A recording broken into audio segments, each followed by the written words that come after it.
And last night, we, in our first, in this little series on the abomination of desolation, we recognized that Daniel himself was in captivity because of the abominations that had been done and been entered into by the children of Israel. We looked at those abominations and we studied them in the book of Kings and the book of Chronicles, and we found that the crowning abomination that brought the desolation was actually Sabbath desecration.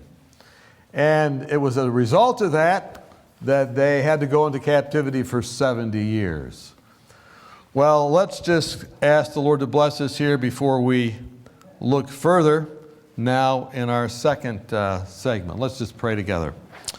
Father in heaven, Lord, thank you this morning that we can come and we can worship you on this Sabbath day.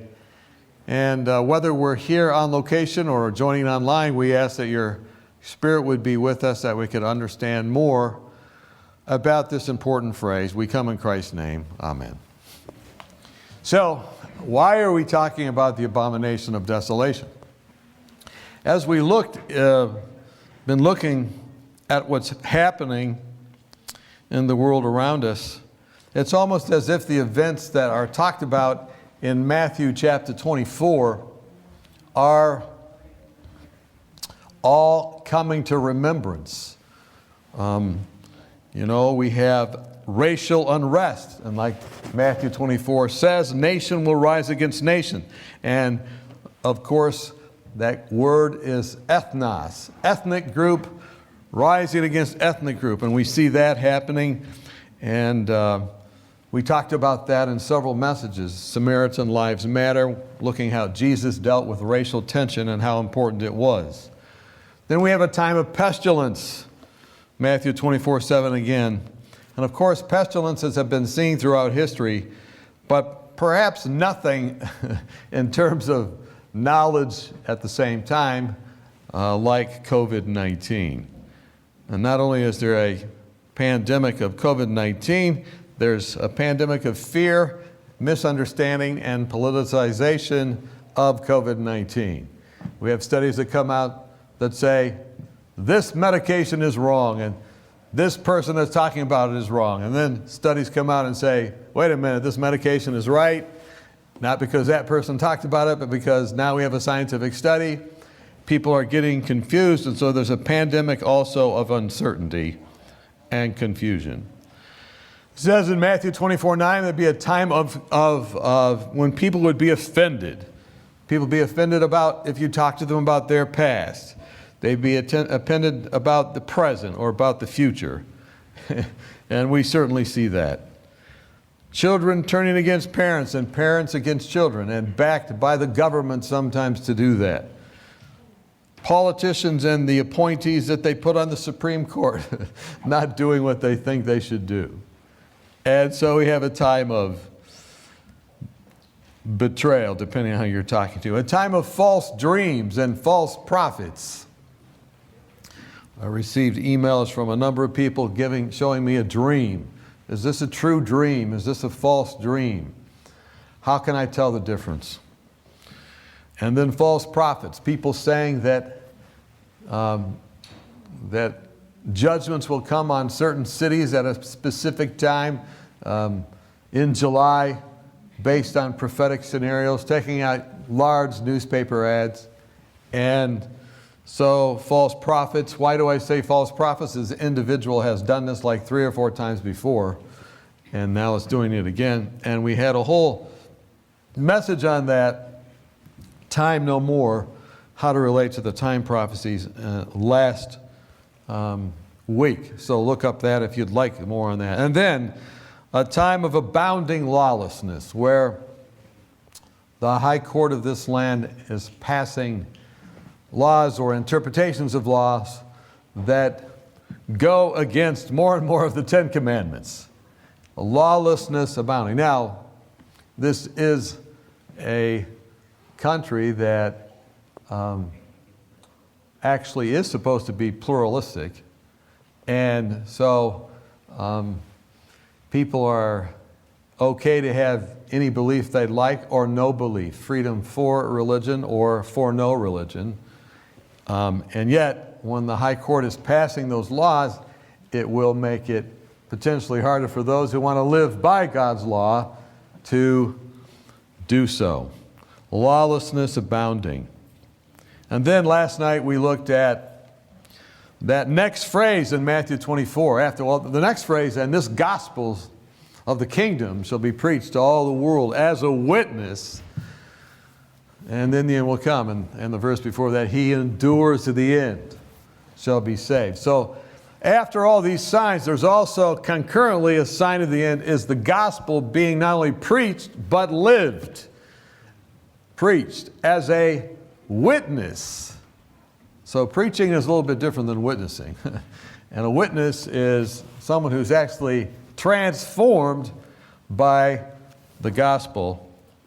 And I believe must be many people that are in that category, or they're going to come to be seen as this sign is also mentioned in Matthew 24. So then we looked at the abomination of desolation in Daniel's time. Why was it that he was taken captive? And now we want to continue to the second installment of the abomination of desolation. So once again, look with me in Matthew chapter 24, just to orient ourselves. And in Matthew chapter 24, Jesus, talking to the scribes and Pharisees, or about them, said in chapter 23, verse 1, the scribes and the Pharisees sit in Moses' seat. Therefore, whatever they tell you to observe, that observe and do. But do not do according to their works, for they say and they do not do. So they're the exact opposite of people who are really transformed by the gospel, right? This gospel of the kingdom must be preached as a witness. And he's saying, yeah, they're preaching, but they're not living up to it. And these are the scribes and the Pharisees. And we're going to see later, it's the scribes and the Pharisees and the Sadducees and the Herodians who all get together against Jesus. And they actually, will look at that more fully. It's part of the abomination of desolation. So after he goes through talking about all the things that they should be not doing, the abominations in chapter 23, he announces the fact, verse 38, that your house is left unto you desolate. And then he actually makes it explicit. He says, you see the temple, verse 2 of chapter 24, I say to you, not one stone shall be left here upon another that shall not be thrown down. Your temple is going to be desolated. Now, where did he get this idea? Well, it tells us in verse 15, therefore, when you see the abomination of desolation spoken of by Daniel the prophet standing in the holy place, whoever reads, let him understand. So where in Daniel is that? Look back with me in Daniel chapter 9. Daniel chapter 9. And we'll look there in verse 24. Remember, they had been in captivity for 70 years. We talked about this last night because of the abominations, and their city was desolated, and they were taken to Babylon. Now, fast forward 483 years, and they're back now in their temple. They're back in Jerusalem. Everything's been rebuilt. And it's not the same as Solomon's temple. They never could match that architecturally, but this would be a more glorious temple because Haggai chapter 2 says the desire of nations would come into it. The desire of all the ages would come into this temple. And he's coming into this temple, and this is described in this prophecy in Daniel chapter 9. And you can see it right there in verse 24. 70 weeks are shatak, or cut off from your people and your holy city, to finish the transgression, to make an end of sins, to make a reconciliation for iniquity, and to bring in everlasting righteousness, and to seal up vision and prophecy, and to anoint the most holy. Now, Who alone could finish transgression, make an end of sins, bring reconciliation for iniquity, bring an everlasting righteousness? Who alone can do that? Only Jesus, right? To seal up the vision and prophecy and to anoint the most holy. So what he's saying is, after the 70 weeks or after this 490 years, I will come at that last week of the prophecy. I will enter into the temple. I'll be baptized. I'll actually go into the temple. And that's the picture that's given. Now, God's prophecies and promises are alike conditional, we're told, right? We're told by the pen of inspiration that had they accepted Jesus, Jerusalem would have never been destroyed. And yet, the prophecy indicates that when Jesus came, there was a problem. Look with me just for a moment in Luke chapter 19. Luke chapter 19. Luke 19, verse 41. Now when he drew near Jerusalem, he saw the city and wept over it, saying, if you had known, even you, especially in this your day, the things that make for your peace, but now they are hidden from your eyes. For days will come upon you when your enemies will build an embankment around you, surround you, and close you in on every side, and level you and your children within you to the ground. And they will not leave in you one stone upon another. And then these telling words, because what? Because you did not know the time of your visitation. Now, how could they have known the time of the visitation? The prophecy we're reading in Daniel 9. But they were not paying attention to the prophecy, and they had different ideas about who the Messiah would be. Someone who would agree with their abominations and their idea about nations. And so, let's go back to the prophecy and see what it said. After the 70 weeks are determined, or in other words, after the 490 years come to an end, they are to finish their transgressions and all these things. Well, how do they figure this out? Verse 25, know therefore and understand from the going forth of the command to restore and build Jerusalem until Messiah the Prince shall be 7 weeks and 62 weeks, in other words, a total of 69 weeks, and the street will be built again and the wall, even in troublesome times. So, in other words, their temple, which had been desolated and now they were coming out of it, he was saying it's going to be rebuilt. It'll be in troublesome times. It took about 49 years, and the street was rebuilt, and the wall in troublesome times, it was rebuilt. And Messiah the Prince would come. Messiah the Prince, the anointed one, the Nagid, Mashiach Nagid, the anointed one would come after 69 weeks. So, fast forward from the beginning of the prophecy, know therefore and understand from the going forth of the command was in 457. Go from 457, 483 years later is 69 weeks, 7 times 7 is 49, but we're not quite to that 490, we're 483. And what happened in 27 AD? Jesus comes and he is anointed in 27 AD. Now, how do they know he's the Messiah? Not just because of his baptism. People were baptized every day in that time. Every time you went to the temple, you were baptized. Every single time. You went down into a pool, you came out of a pool. You got baptized many times. And in fact, at your own house, you had what was called a mikvah bath. You'd go down and up if you were rich. Well, how did they know that Jesus was the Messiah? Because he went about, Acts chapter 10, verse 37, doing good and healing all manner of sickness and disease. And Luke chapter 4, verse 17, he also said that this is the acceptable year of the Lord, and the captives will be let go, and the blind will recover their sight. And then he started to do that for 3.5 years, He went about healing. And they knew that he was the Messiah. Right? How many of you are with me?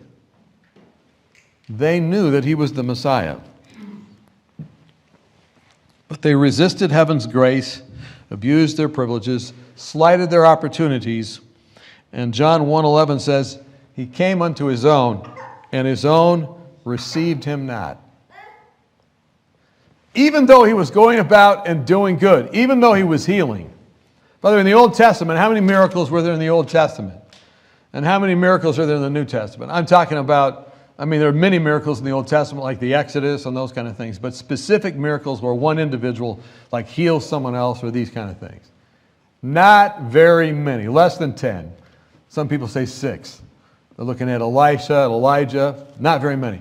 But when Jesus comes, what happens there in Bethsaida and Capernaum and these areas where he is, Chorazin?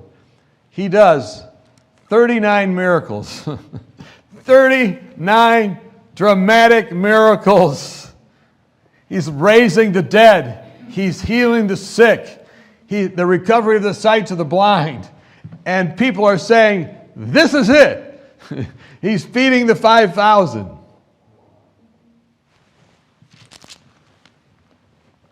Yet, he was despised and rejected, Isaiah 53 says. A man of sorrows and acquainted with grief.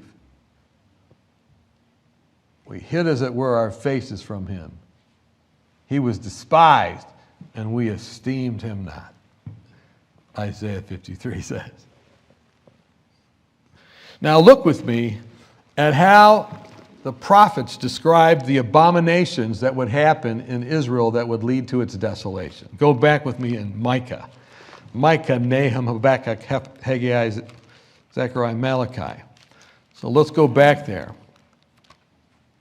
Micah, a marvelous book, which I read through again this week. And here in Micah, a book which foretells the coming of the Messiah. In chapter 5, it says, but you, Bethlehem Ephrathah, though you're little among the thousands of Judah, out of you shall come to me the one to be ruler in Israel, whose goings forth are from old, from everlasting. And it talks about how the Messiah would come. But then it says something else, chapter 3. Truly I am full of power by the Spirit of the Lord, and justice and might, to declare to Jacob his transgression, and to Israel her sin. So Micah is saying, all right, I'm telling you that the Messiah is going to come, but let me tell you the problems that you have. Now hear this, you heads of the house of Jacob and the rulers of the house of Israel, who abhor justice and pervert all equity. So they abhor it and they pervert it. Who build up Zion with bloodshed. So here they are, shedding people's blood. In fact, Jesus says, from Abel to Zechariah, you killed the prophets. You shed blood of the prophets. Remember that in Matthew chapter 23? He's like saying, from A to Z, you did this. From Abel to Zechariah. Have you ever seen those books, A to Z books? And that's what he's saying. And Micah is saying the same thing. Her heads, verse 11, judge for a bribe. So the judicial system was for sale. Her priests teach for pay. Oh yeah, we'll give you an extra sermon, but it's going to cost you more money. We'll study the Bible with you, but we need a little more funding. By the way, I'm always nervous when somebody working for the church is more interested in their pay than their work for the church. It's always a red flag. I remember my grandfather lost his job as a minister during the Depression in the 1930s. He didn't have any work. He had to go, no church. They wouldn't pay him any more tithe. So I asked him, what did you do? He said, well, I'm a minister. I just kept working, but all I had to do was go canvassing. And I would sell enough books to afford to be a minister. And pretty soon, God blessed my ministry. My church filled up, and they started paying me tithe again. That's the right attitude. But here in this particular passage, her priests teach for pay. How much vacation time do I get? What are my benefits? This was never a question with a true minister of the gospel. But this is what was happening. And her prophets divined for money. So now here they are. Look, I'll give you a prophecy. It'll cost you some money.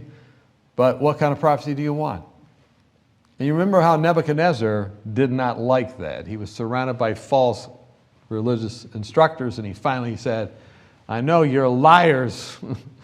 And he began to kill them until Daniel came to their rescue. Yet they, now notice this, verse 11. Yet they lean on the Lord and say, is not the Lord among us? No harm can come upon us. So it's like saying, look, we have the truth. Our church teaches the truth. We preach the truth. And because we have the truth, we're never going to be able to be judged. No, nothing bad can happen. Even though we do all bad, nothing can happen. This is an abomination. How many can see this? These are the abominations that were done. And notice the prophecy then. Because of those abominations, notice what the prediction was. Verse 12. Therefore, because of you, because of who? The leadership of the church that are apostate. Because of you, Zion shall be plowed like a field. Jerusalem shall become heaps of ruins. And the mountain of the temple, that's the sanctuary, like the bare hills of the forest. Why? Because the abomination is within the holy place. Let the reader understand, says Matthew, as he points to the book of Daniel. How many of you are following me? The abomination of desolation spoken of by who? Daniel the prophet, standing in the holy place. Let the reader understand. And Micah says, let the reader understand as well. This is my prophecy going forward. So while I like how Great Controversy, page 27, says this about these leaders, while claiming to observe rigidly the precepts of God's law, they were transgressing all of its principles. So they were legalists. They had come out of Babylon and they had come back to Israel. And when they got back, they were very afraid. They didn't want to go captive to Babylon again. So they said, we're going to keep the law, and then we're going to add laws around those laws to make sure we keep the law. So they had laws on top of laws, and they began to multiply the laws. And this is always dangerous. This is a form of abomination when this happens, okay? It's abomination that will lead to desolation. You think about it. Satan said to Eve, I was talking to someone on the trails the other day about this. Satan said to Eve, you know, you touched it. You touched the fruit. So you're toast. God didn't say anything about touching. He said about eating it. But the devil convinced her there was an additional law. And it helped to suck her in. So when we add additional tests that are not tests,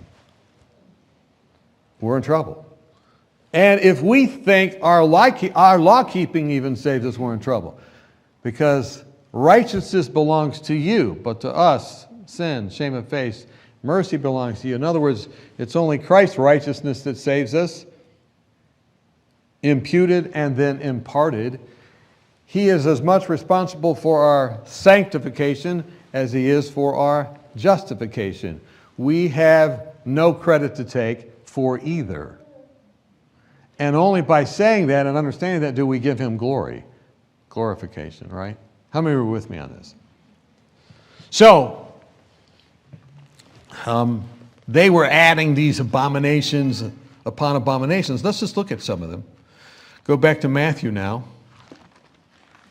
Chapter 23.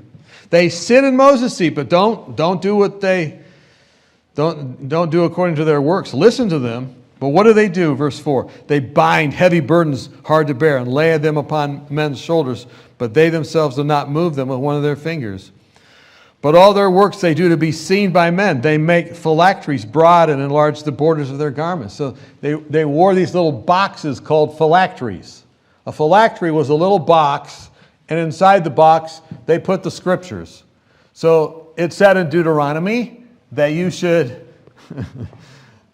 talk about the scriptures when you rise up and when you sit down to your kids, and they should be as like frontlets between your eyes. I meant to memorize it, but they said, no, that means a box. So they put a box, and they put the scriptures in the box, and then they strapped it to their head. And they still do that today. These are phylacteries. And the larger the phylacteries, the better. They make their phylacteries broad and enlarge the borders of their garments. The borders of their garments were blue. And that means they're in the law. They're walking within the law of God. And look, you can see I have a huge box on my head. They love to be in the best places at the feast, the best seats of the synagogue, greetings in the marketplaces, and to be called by men, Rabbi, Rabbi. But you do not be called Rabbi, for one is your Father, the Christ, and you are all brethren. And don't let anyone on earth call you Father, for one is your Father who is in heaven. Are there any religious groups today that are called Father? Whenever this is happening, it's an abomination. Do not be called teachers, for one is the teacher of the Christ, and he who is greatest among you will be your servant.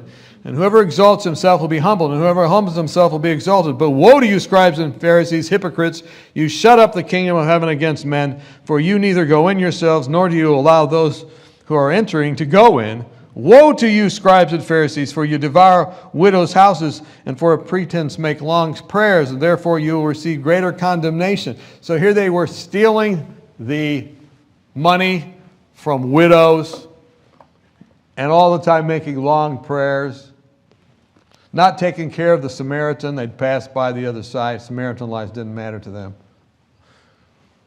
Woe to you, verse 15, Pharisees and hypocrites, for you travel land and sea to win one proselyte, and when he is won, you make him twice as much a son of hell as yourselves. So you get him into this legalistic idea. You get him into a hypercritical spirit with everybody. And this kind of religion is the opposite of what we studied last night, but it is just as abominable. Last night we talked about perversity, immorality, and all those different things, right? How many think that's bad? It's bad. But this is bad too. It's an abomination. Woe to you, blind guides, who say, whoever swears by the temple, it is nothing, but whoever swears by the gold of the temple, he's obliged to perform it.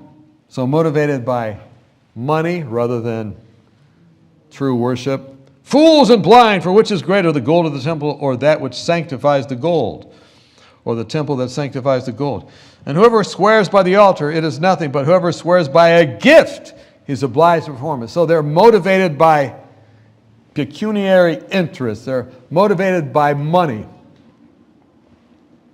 Fools and blind. He who swears by the temple swears by it and by him who dwells in it. And he who swears by heaven swears by the throne of God and by him who sits on it.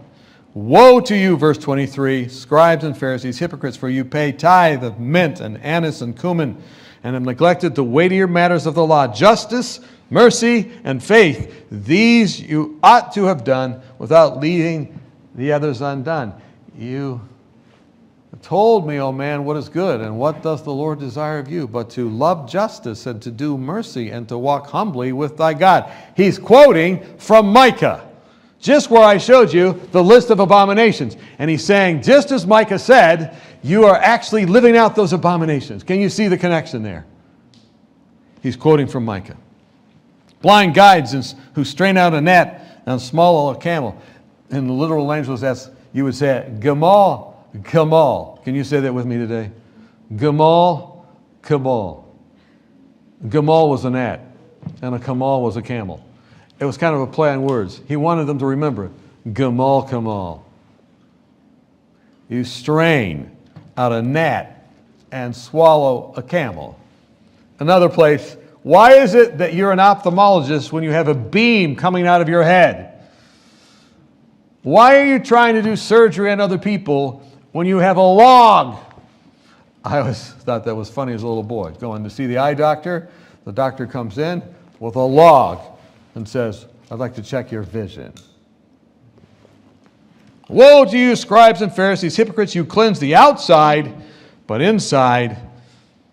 outside of the cup and dish, but inside they're full of extortion and self-indulgence. Blind Pharisees, first cleanse the inside of the cup, and the outside will also be clean. 27, you look beautiful outside, but inwardly, what are you? Verse 28, full of hypocrisy and lawlessness.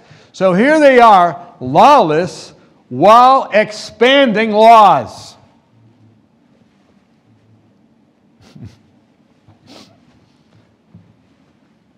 So let me say it kindly. You can have abominations on the left, and you can have abominations on the right.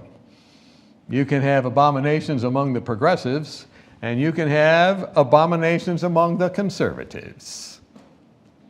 How many of you are following me? And this is what Jesus is saying. You want to have the real meal deal, you need to be truly converted. And he's saying you have all the abominations. You murdered the prophets. And then he says, 33, serpents, brood of vipers. How can you escape the condemnation of hell? You know Jesus is going to get killed soon after saying something like that.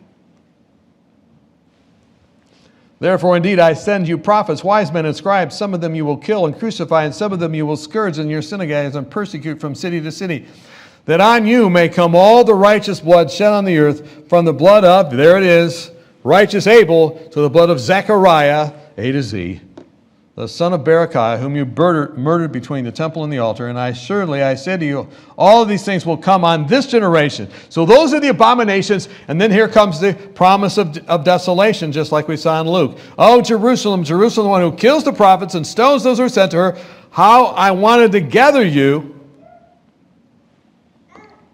as a hen gathers her chicks under her wings, but you were not willing. See, your house is left unto you desolate.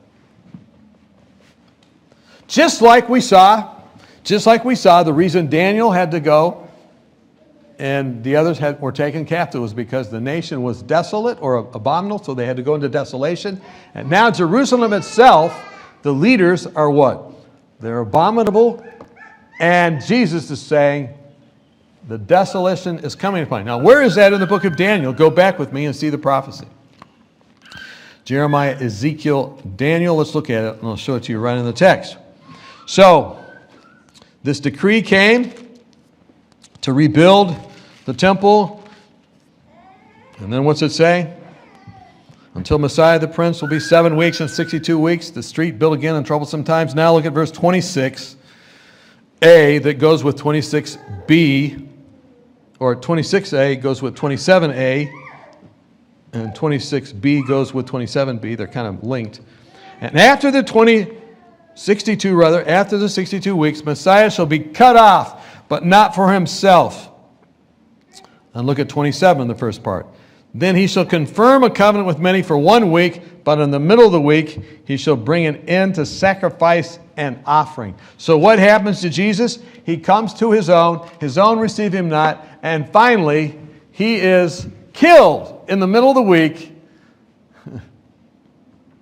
He's cut off, right? Now, I want to come back to that. What was it that finally led to his death? We're going to see what finally led to his death. But let's go on and see what happens after his death.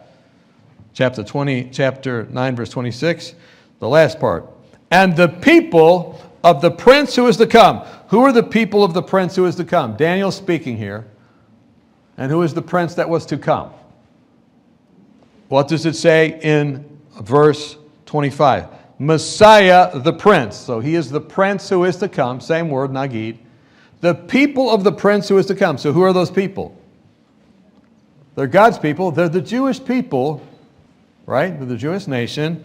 So the people of the princes to come shall destroy the city and the sanctuary, and the end of it shall be with a flood until the end of the war. Desolations are determined. So as a result of their abominations, what happens? It leads to a desolation, and it's prophesied right there. How many can see it? When you see the abomination of desolation spoken of by Daniel the prophet. And then look at the end of verse 27. Jesus dies. He brings an end to sacrifice and offering. And then what happens after his death? And on the wing of abominations shall be one who makes desolate, even until the consummation which is determined is poured out on the desolate. What did Jesus say to his people? Your house is left unto you desolate. And then he says, desolations will come upon you because you're desolate. And the one who brought those desolations was none other than Titus in AD 70. How many can see that? How many see the connection between the abomination and the desolation? Can you see that? And it was prophesied. Now, what did I say I was going to talk about now? What was it that really pulled the trigger in terms of specific things that led to Christ's death? Look with me in Mark chapter 1, and I want to show you a sequence of things that led to his death. Mark chapter 1. What was, by the way, let me ask you a question before I show you this. What was the key abomination that led to desolation when we looked in our first message? What was the key abomination that led to desolation? What was it? Sin. What kind of sin? Sunday worship, Sabbath breaking. And you're going to see the same thing here. It's a pattern. Abominations build up, and then it comes to a rejection of the Sabbath. Now, let's look. Mark chapter 1, verse 21. They went to Capernaum, and immediately on the Sabbath he entered the synagogue and taught. And they were astonished at his teaching. He taught as one having authority, and not as the scribes. And there came a man in the synagogue with an unclean spirit and cried out, saying, Let us alone. What do we have to do with you, Jesus of Nazareth? Did you not come to destroy us? I know who you are, the Holy One of God. But Jesus rebuked him, saying, Come out of him. They said, wow, he's commanding even the spirits to come out. Sabbath miracle number 2, verse 29. Now, as soon as they had come out of the synagogue, they entered the house of Simon and Andrew with James and John. And Simon's wife's mother lay sick with fever, and they told him about her at once. And he came and took her up by the hand and lifted her up. And immediately the fever left her, and she served them. That's Sabbath miracle number 2. Everybody knew this was kind of unusual. You shouldn't be doing that on Sabbath, because look at verse 35. Or in verse 34, 33 and 34, 32 through 34, sorry. At evening, when the sun had set, they brought to him all the sick who were demon-possessed, and the whole city was gathered together at the door, and he healed many who were sick with various diseases and cast out demons.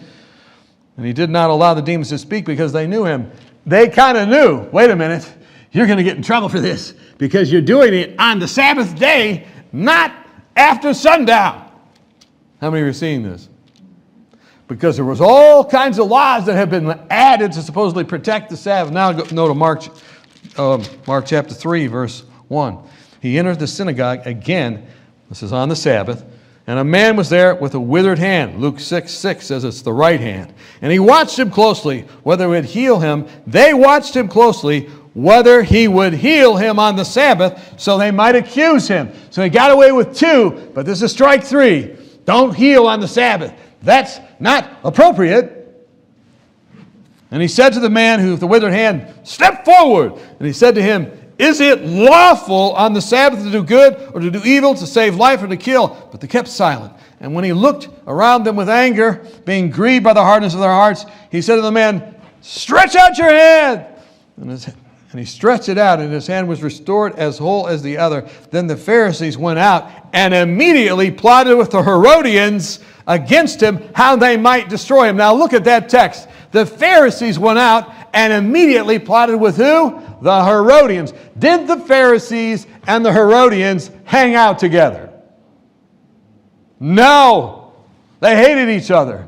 The Pharisees were pure bloods. They were the top 1%. They were the cream of the crop. They were like the head of the seminary, you might say. They were like the scholars. And they were pure, and they knew all of the laws about the laws about the laws, even the laws and the laws. See what I mean? They were the ones who are pointed out in Matthew. I'm kind of confused this morning. Matthew chapter 23, we just went through that chapter. Now, this is an interesting dynamic, isn't it? Go to John chapter 9. Matthew, Mark, Luke, John. John chapter 9. Notice what it says.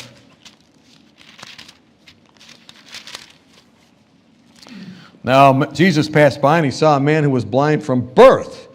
His disciples asked him, saying, Rabbi, who sinned, this man or his parents, that he was born again? He said, neither his parents nor he sinned, but that the works of God might be revealed in him. I must do the works of him who sent me while it's day, for the night is coming.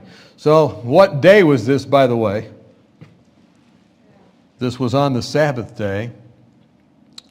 So he takes his saliva and he puts it on his eyes and he says, go wash in the pool of Siloam.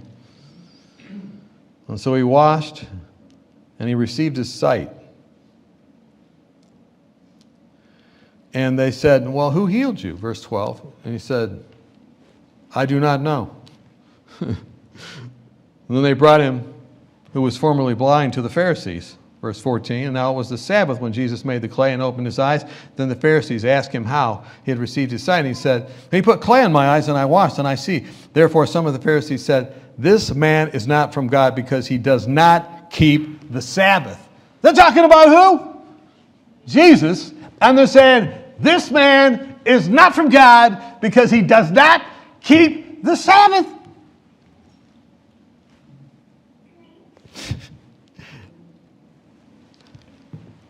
So why did he really get in trouble? Why had they been taken captive to Babylon? Because of abominations, but especially Sabbath breaking. And now they're accusing Jesus himself of the ultimate abomination, Sabbath breaking. They're accusing the Messiah, the Creator and Redeemer, of Sabbath breaking. Now, how many think that's an abomination that's going to lead to some desolation? Now, there are, by the way, 7 Sabbath miracles that Jesus did. By the way, we never see his disciples doing miracles on the Sabbath in the book of Acts or following. They don't do that. Jesus did it to show his divinity and to make a big point that he was the one that sealed up the law, that he was the God of the Sabbath. Did it take Jesus the same kind of work that it would take someone else to heal? No. He spoke the word, people were healed. He touched them, they were healed. He didn't have to set up a hospital or a clinic, put in a new parking lot for the patients. He didn't have to do that. He didn't have to take down trees. No. He would just heal people. How many of you are with me? And now they're accusing him. Now I want to show you, I'm not going to go through the rest of the Sabbath miracles because I'm running out of time. But let me go here to the ones right next to our passage. Go back to now Matthew, I believe it is. Look in Matthew. Matthew chapter 22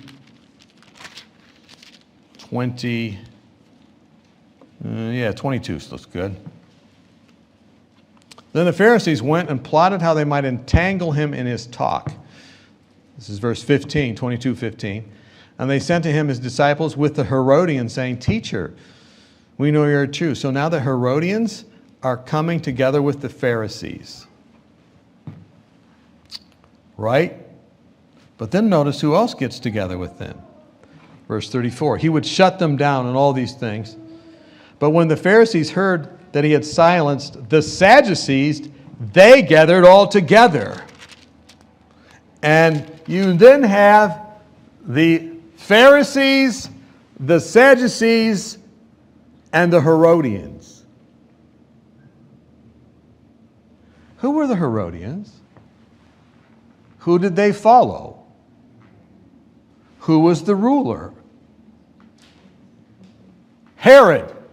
And so they're called Herodians. They're Idumean. Herod was an Idumean. He was hated. What's an Idumean? Like an Edomite. An Edomite he was a mixture of Jewish blood and pagan blood. So he's like a half-breed. But now they're all coming together. So you have Herod, you have the Sadducees. The Sadducees were the liberals of the day. They didn't believe in resurrection. They believed just in the gold of the temple. They were the ones wanting all that money because they believed this is it. This is all you get. So rip off the old ladies, go to church with the reason for treason. This was them. The Pharisees hated them. They said, look at you terrible liberals. You're just there for money. You just want to buy your BMWs and drive around your medical centers and you don't really care. You're just there for the money because you don't really believe. Right? The Pharisees were like the conservatives, and the Sadducees were like the liberals.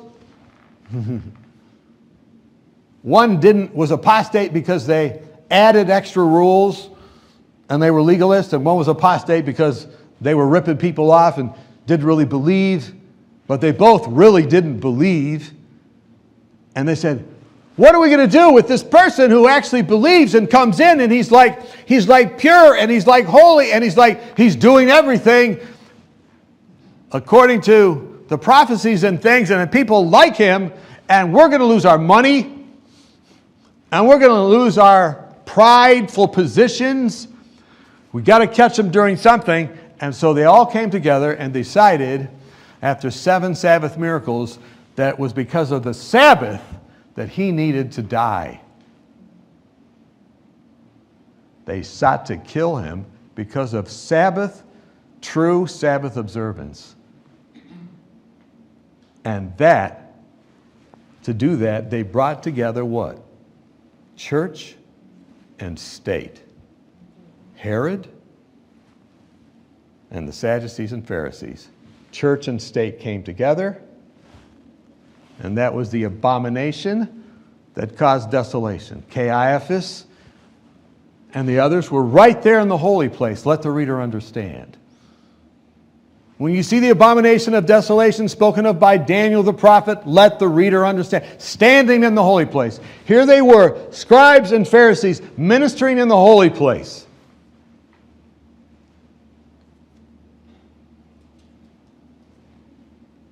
So they killed Jesus. How many are beginning to understand this abomination of desolation thing? Can you see the dynamics in both groups? And the first thing we looked at, they were doing all these sins, and they also didn't keep the Sabbath, and so those were the abominations that led to desolation. Yes? And the second group, they had all kinds of laws or lack of laws, and they were doing all these things to either get rich or to be proud. And when Jesus came, they rejected him, specifically over what? The Sabbath. And they formed an image, you might say. They passed laws illegally. The trial was completely illegal. And the high court and all the legislators of the land came together and they manipulated and cajoled until they had him killed, using the state power to kill the Savior. So then what happened? What happened after that? What did the prophecy say would happen? Go back to Daniel 9 and then let's just look at it. Daniel chapter 9, what would happen?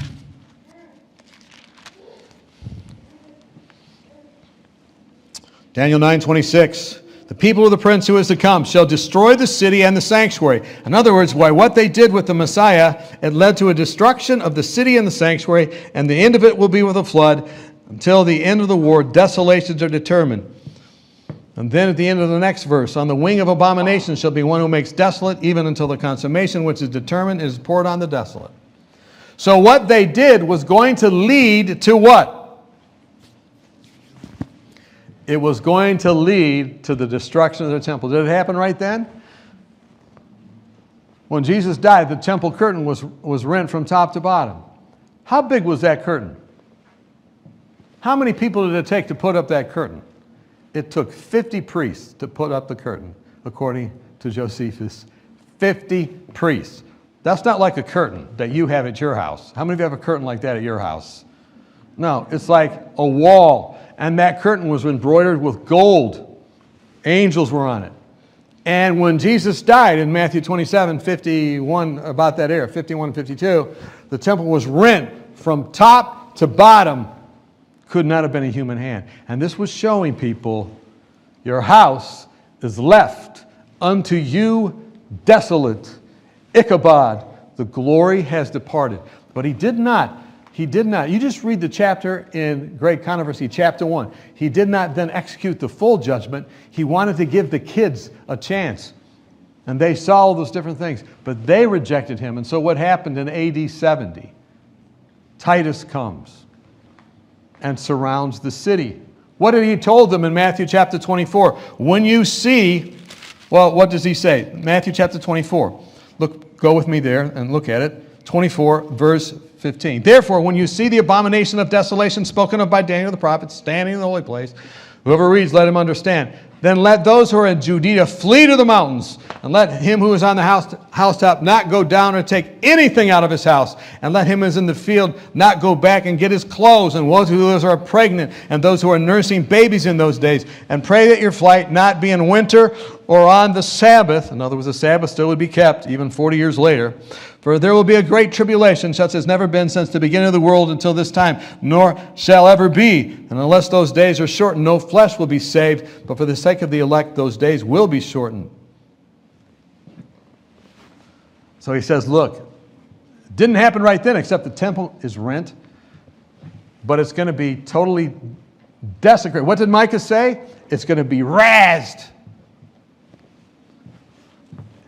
And he says, when you see this, that's the little time of trouble. When you see that happen, okay, when you see it happen, that's the time of trouble. Get out of the cities. Get out of the city. Leave. Don't even take anything. That's actually the time of trouble. Get out. By the way, God's people at the end of time are going to have the same kind of thing. They're going to have to get out. They've got to know when to get out. Can you see this here? Now, so what happens? What's the good news? Let's finish up with some good news. They didn't get out. Most of them didn't get out. And when Titus came, they agitated him. He tried to save their temple. You read all about this in Great Controversy, chapter 1, because I'm running out of time. He tried to save their temple, but he agitated them. In fact, he came up personally and tried to save it, and they threw like darts at him and oil at the soldiers, and they got so mad, and they thought, there's no way we can be destroyed because we're in the holy place. We're in the temple. One of the soldiers was so mad, he threw a firebrand over, and there was oil all over, and it all caught on fire. The tapestries caught on fire, and everything went up in smoke. Everything burned, and all the gold of that temple, which was all kinds of gold, it melted and it went down between all those huge rocks, and those huge rocks were like 40 feet wide by 80 feet long by 40 feet thick. They were huge. No one could move any of those. But because the gold went down there, people find a way to get the gold. And ultimately, not one stone was left on top of the other. And it was desolate. But let's end with some good news. There were people, Jews, that accepted Jesus. Don't ever say the Jews rejected Jesus. The Jews accepted Jesus. You can say that equally well. Without acceptance by Jews, there would be no Judeo-Christian faith. The Jews accepted Jesus, that saw what he was doing, and they said, look, when we see that abomination of desolation spoken of Daniel the prophet, let the reader understand. We're fleeing. Look at Luke chapter 21. Luke 21 as we close up this morning. Luke 21. Notice what it says. Luke chapter 21. Verse 20, but when you see Jerusalem surrounded by armies, then know its desolation is near. Remember, it says desolations. So there's phases of this, aren't there? Your house is left unto you desolate. Then, more and more. Isn't God merciful? And let those in Judea flee to the mountains. Let those who are in the midst of her depart. Let those who are in the country enter her.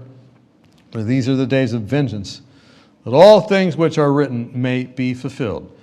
Woe to those who are pregnant, and those who are nursing babies in those days, for the great distress of land and wrath. They will fall by the edge of the sword, and be led away captive into all nations. And Jerusalem will be trampled by the Gentiles until the time of the Gentiles are fulfilled. What happened to Christ outside the gate in Jerusalem? He was crucified for you and me. And the group that accepted that, and the group that accepted what Jesus had done, they followed his word. And when they saw the Roman armies come around, they fled. Titus pulled back. He was right around Jerusalem, and he pulled back for 3 years. Or Cestus was the general, and he pulled back. Titus came to finish the job. He pulls back. And they saw that, and they said, we got to go. They didn't go get anything. They left because they believed Jesus, and they were ready to go. Let me ask you the question. Are you ready to leave everything you have for Jesus? Because this type that we see here is the same thing that's going to happen at the end of time. Say, wait a minute, I've got a good job. Are you ready to leave it in an instant?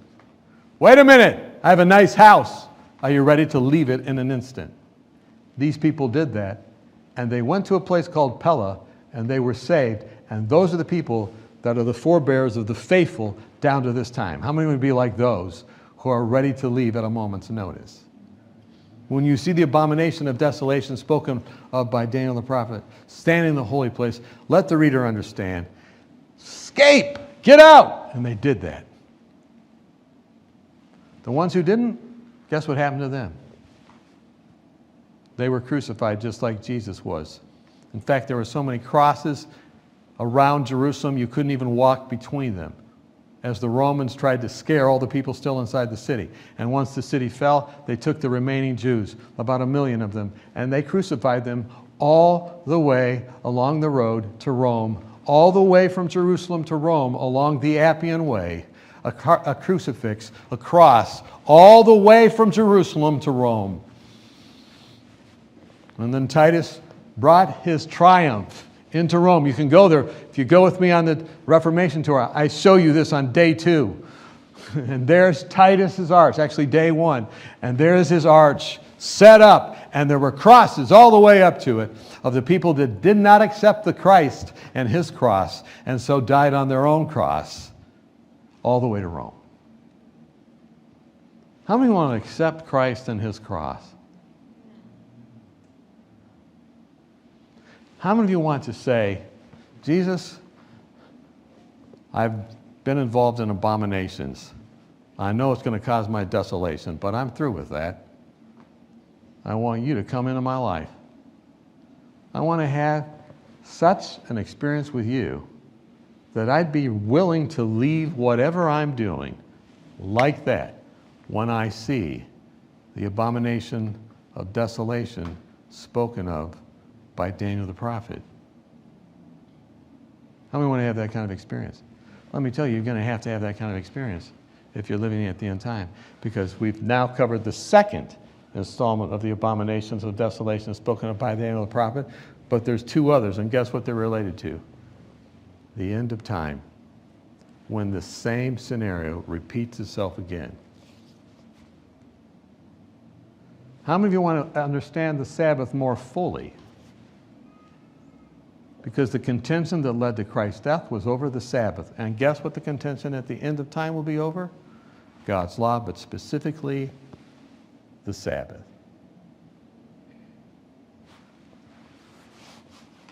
Let's pray together as we close today. Father in heaven, the abomination of desolation spoken of by Daniel the prophet strikes very near to our own lives and where we are in the journey. We don't want to be like the scribes, like the Sadducees, like the Pharisees, like the Herodians. We want to have a true experience with you where we're allowing you to transform us. We're not just preaching about you and about your gospel, but our lives are a true witness. Help that to be the reality in our hearts and minds, we pray. In Christ's name, amen and amen.